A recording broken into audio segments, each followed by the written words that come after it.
My dad slept with a 24-year-old when he was 60 and demanded that I take care of the child as repayment for everything he's done for me. I refused and went no contact. But 18 years later, his son showed up at my door, calling me dad and threatening to drag me to court for it. I refused to be caught up in any of this, but he insisted and tried to convince me to take care of the baby by saying that I needed to consider it as repayment for everything that he'd done for me so far. I still said no and made him leave me alone by threatening to report him to the police for harassment if he visited me again for any reason at all. After that day, I decided to go no contact with him because this was just the last straw.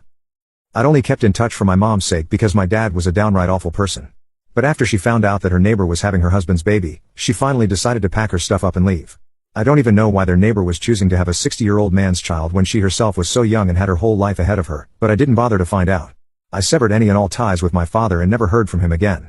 My mother divorced him after that and moved out of that house as well, so neither of us knew what he was up to. Now, 2 weeks back, a guy around 18 years of age showed up at my doorstep and before saying anything else, he confirmed my name and age. Once he was sure of my identity, he told me that he'd finally found me and that I couldn't run away from my responsibilities anymore. The strangest part of that was that he'd called me dad. I'm a married man now and have been with my wife for 15 years now and even have a 13-year-old son, so I couldn't risk them hearing any of this. So, I came outside, shut the door to my house and took him aside to speak to the guy. He told me that his mother had told him about me, but she didn't know where to find me earlier since I'd moved away and blocked her everywhere. But now that he knew who I was, he was here to collect what I owed him and make sure I pay for his college tuition now. I was absolutely lost for a minute, but then he told me his mother's name. Yeah. It was my dad's old neighbor and this was my dad's son, so technically my half-brother. For some reason, his mother had told him that I was his real father and now he was here to get money out of me and he was threatening to take me to court otherwise. Once I connected the dots, I was relieved that this wasn't actually my son and I explained the situation to him, but he refused to believe me and said that he was not going to let me off the hook so easily and he wanted a paternity test to be conducted at a hospital of his choice and I agreed to it readily since I had nothing to hide. The very next day, the paternity test was done and needless to say, I was not his father.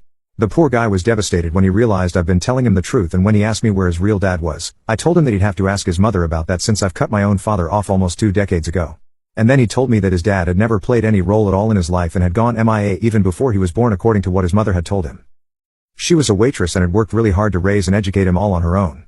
But, unfortunately, she didn't have enough savings to send him to college and he wasn't willing to opt for a student loan, so he'd set out to find his father. But now, he knew that his mother had lied to him about his real dad and had probably been too embarrassed to tell him the truth. I ended up feeling really bad for the kid since he was just a couple of years older than my own son, and here he was struggling to think of a way to pay for college just because my horrible dad had decided to just abandon his own child. So I told him not to worry and promised him that I'd put him in touch with my dad within a few weeks. I didn't know if I could do it, but I'd already promised him. So I got to work and even told my mom to help find him. She hadn't spoken to him in ages, and we weren't even sure if he was still alive or not, but my mom asked around the neighborhood they used to live in and found out that my dad had sold the house and moved to Missouri so that he could live on the farm with his family. I did some digging and found out where he lived, and since they had a business phone number on their website as well. So a few days back, I decided to call that number and ask for my dad. Luckily, I did manage to get through to him and told him that he needed to get in touch with his son right away or else I'd make sure that he'd be taken to court and is forced to pay up.